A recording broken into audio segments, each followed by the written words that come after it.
Pemirsa, pemerintah berencana memberi kado tahun baru berupa kenaikan tarif PPN 12%. Wacana kenaikan PPN 12% mendapat penolakan dari berbagai kalangan. Ya, lantas apakah wacana kenaikan PPN 12% ini bisa dibatalkan meski sudah masuk dalam Undang-Undang HPP, dan bagaimana tanggapan warga? Informasi selengkapnya kami sajikan dalam laporan khas Floganza bersama Naura Syafika.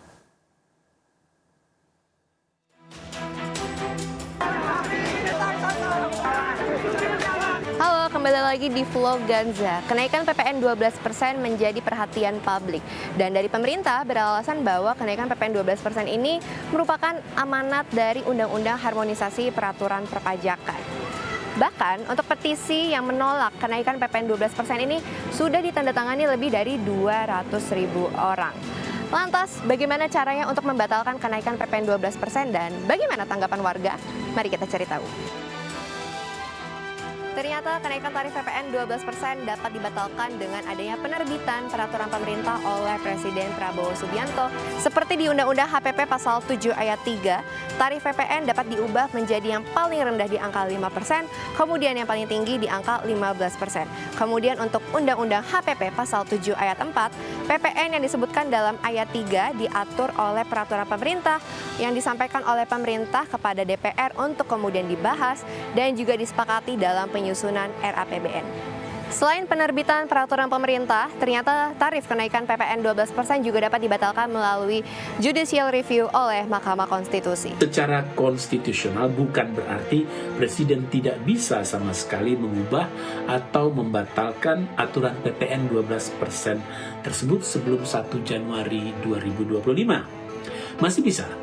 Caranya adalah dengan Presiden membuat atau mengeluarkan Perpu, yaitu peraturan pemerintah pengganti undang-undang. Ya, hal ini boleh karena Perpu itu kedudukannya setara dengan undang-undang. Ya, supaya Perpu itu tetap berlaku seterusnya, maka DPR dalam sidang berikutnya itu harus memberikan persetujuannya, ya, untuk kemudian Perpu ini ditetapkan menjadi undang-undang. Sebelumnya di era pemerintahan Jokowi, kenaikan tarif PPN menjadi 11% diresmikan per 1 April 2022. Selain dinilai semakin menekan daya beli kelas menengah ke bawah yang telah terhimpit kenaikan bahan pangan, kenaikan PPN dapat menyebabkan kemampuan belanja masyarakat menurun, termasuk produk sekunder. Tak hanya itu, kebijakan ini bahkan akan berimbas pada para pelaku usaha karena terpaksa melakukan penyesuaian harga.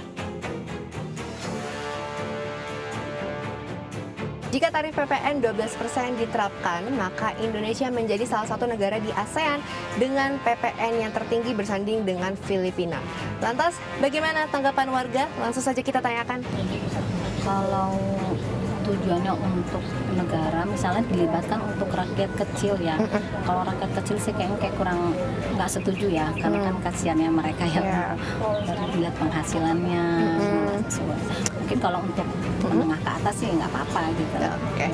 Untuk pemerintah sih kalau bisa